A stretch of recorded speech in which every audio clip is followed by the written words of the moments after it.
Hello friends, welcome back to the my new video guys and my YouTube channel guys. Today friends we are going to talk about guys sound and vibration setting guys, and today video title is guys how to enable dial pad tone in our phone. So actually guys, what is dial pad tone guys? First of all let me tell you guys. So guys, open your dial pad guys. Then guys click on guys, we will on guys our dial pad guys.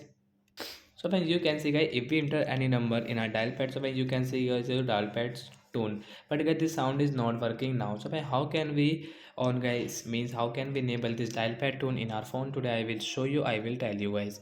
So before starting video friend, first of all go and subscribe the channel guys, click the bell icon, like the video, open your phone setting, then guys scroll it.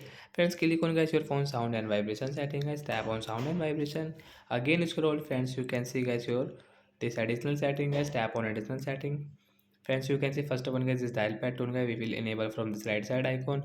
After enable guys, you can use guys this dial pad tone setting guys. You can see if we enter in number, so this dial pad tone is enabled. So like that guy, we can enable guys dial pad tone setting. So that's it guys, thanks for watching the video. I hope friends you have understood how to enable dial pad. Bye guys.